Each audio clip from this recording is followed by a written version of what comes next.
Bonjour à tous, bienvenue dans le tuto 43. Donc cette fois-ci nous allons voir comment créer un rail de guidage sur un convoyeur comme celui-ci pour une palette comme celle-ci. Donc pour cela il nous faut deux plans de construction, un sur cette face-là et un vers le milieu, n'importe pour que je puisse projeter la palette et le rail. Donc je vais déjà commencer à faire mes plans de construction. Donc plan de construction, donc je choisis la face, une arête, 90 degrés, ok. Donc là il est ici, on ne le voit pas, mais il est ici, enfin on le voit mais très peu. Donc je fais redimensionner automatiquement, et là je l'ai quand même beaucoup plus grand. Donc je continue, il m'en faut un autre. Donc de cette face là, je choisis une arête, 90 degrés, ok. Pareil, il est ici, redimensionné automatiquement. J'ai pas vu le faire, c'était l'autre. Redimensionné automatiquement. D'accord, ok. Donc j'ai mes deux plans. Donc maintenant je vais créer un plan de construction. Je vais faire passer ma palette de l'autre côté. Et je vais créer un plan de construction. Je vais créer une pièce plutôt,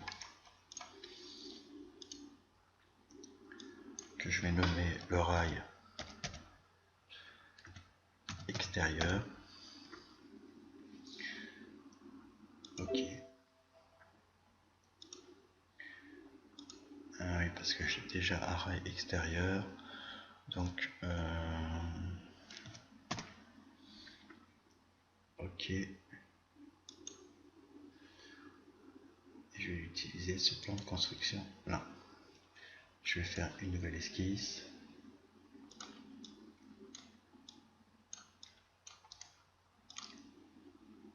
Sur ce plan.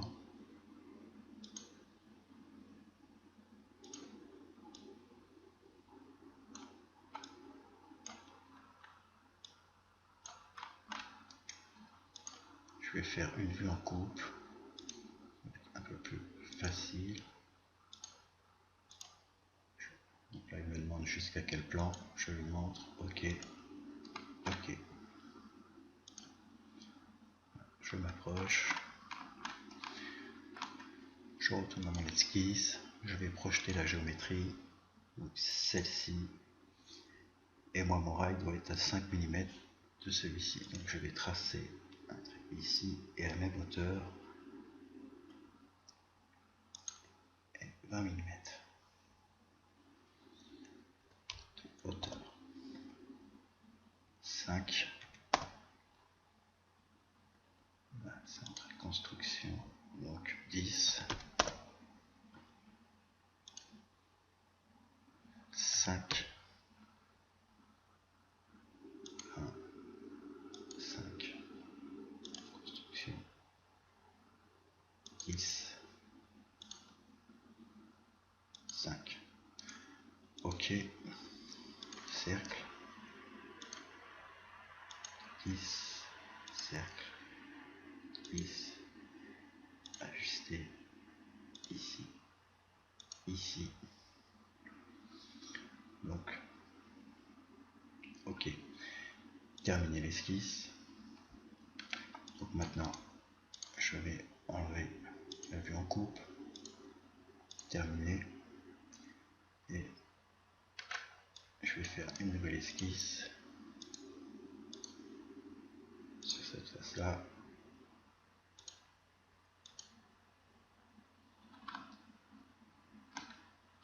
Je vais projeter toute la géométrie.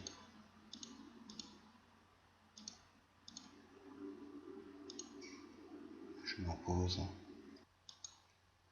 Donc j'ai projeté toute la géométrie. Maintenant il va falloir faire un petit calcul, parce qu'après je vais me servir de la fonction décalage. Donc terminé, je retourne dans mon convoyeur, je vais prendre une mesure ici. Alors, entre moi, j'ai bien pris, on voit ma projection qui est ici, donc c'est bien ici à ici, j'ai 17,5 plus les 5 que je dois avoir, 22,5. Ok, je retourne dans mon rail. Je retourne dans mon esquisse.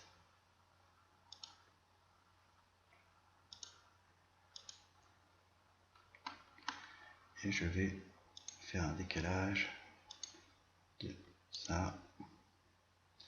Et je vais lui mettre une cote entre ça et ça de 22.5. Ok. Donc je vais décaler les autres aussi.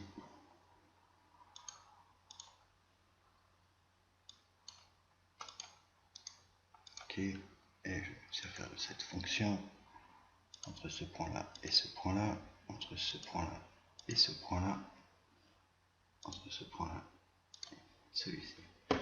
Donc ça c'est la trajectoire de mon rail. Terminé.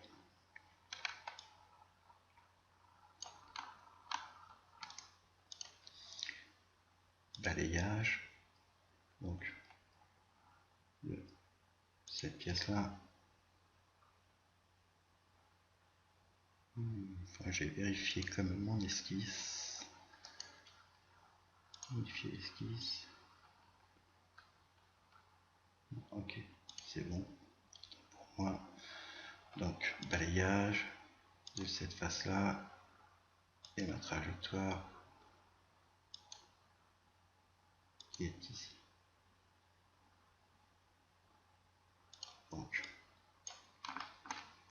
on voit bien que le rail a bien été mis sur la trajectoire.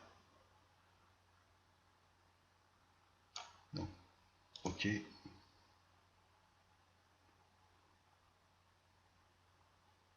Ok, moi ça me va comme ça. Je vais enlever la visibilité des plans. Enfin, je vais retourner dans mon convoyeur.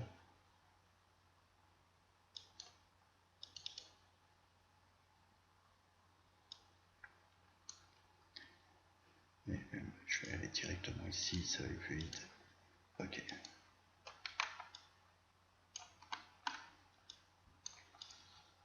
Donc voilà comment on fait un rail à 5 mm du bord de ma palette. Donc je vais pas faire le rail intérieur, c'est exactement pareil, hein, deux plans de construction,